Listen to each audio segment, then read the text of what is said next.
একসময় ১০০ টাকায় গরুর মাংস ভাত বিক্রি করে সামাজিক যোগাযোগ মাধ্যমে ভাইরাল হয়েছিলেন আগারগাঁওয়ের ভাইরাল মিজান। কিন্তু জনপ্রিয়তার পাশাপাশি একের পর এক বিতর্ক, হাতাহাতি আর মারামারির ঘটনায়ও আলোচনায় ছিলেন তিনি।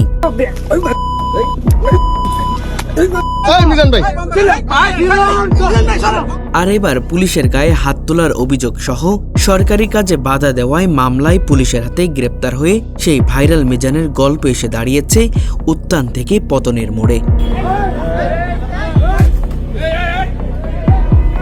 আগারগাঁওয়ের ফুটপাতের উপর ছোট্ট একটি হোটেল দিয়ে শুরু হয়েছিল ভাইরাল মিজানের পথ চলা। হোটেলটিতে ছিল না কোনো প্রচলিত মালিক বা কর্মচারীর ব্যবস্থা। মানুষ নিজের মতো করে খাবার নিয়ে খেতেন আর পাশে রাখা একটি বয়মে টাকা দিয়ে চলে যেতেন।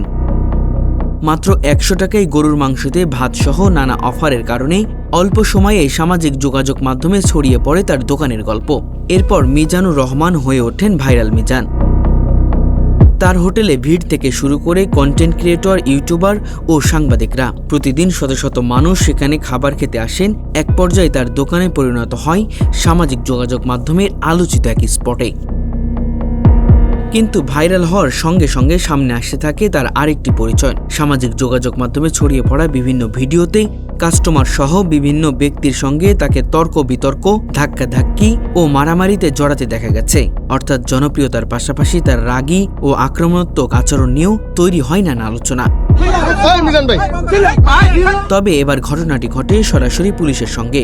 গতকাল রাজধানীর আগারগাঁও ভাইরাল মিজানকে গ্রেপ্তার করে ঢাকা মহানগর পুলিশের কাফরুল থানা পুলিশ। পুলিশের অভিযোগ, নিয়মিত অভিযানের অংশ হিসেবে বিদ্যুৎ বিভাগ ও সিটি কর্পোরেশনের পক্ষ থেকে ফুটপাত সহ বিভিন্ন স্থাপনের অবৈধ বিদ্যুৎ সংযোগ বিচ্ছিন্ন করা হচ্ছিল। এরই ধারাবাহিকতায় মিজানের দোকানে অবৈধ বিদ্যুৎ সংযোগ বিচ্ছিন্ন করতে সেখানে যান বিদ্যুৎ বিভাগের নির্বাহী ম্যাজিস্ট্রেট সহ সংশ্লিষ্ট কর্তৃপক্ষরা।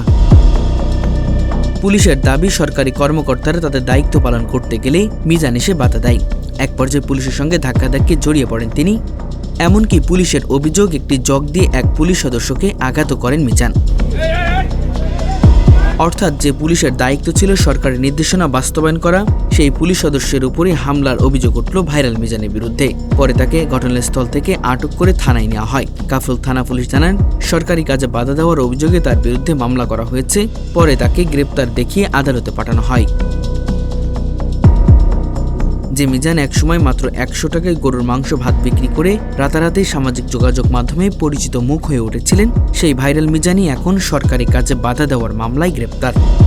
একটি ছোট্ট ফুটপাতের হোটেল থেকে ভাইরাল তারকা, তারপর বিতর্ক, হাতাহাতি, মারামারি, নানা ঘটনা, আর শেষ পর্যন্ত পুলিশের গায়ে হাত তোলার অভিযোগে গ্রেপ্তার। জনপ্রিয়তার আলো থেকে বেআইনি জটিলতায় ভাইরাল মিজানের এই উত্থান পতনের গল্প এখন শুধু নতুন আলোচনায়।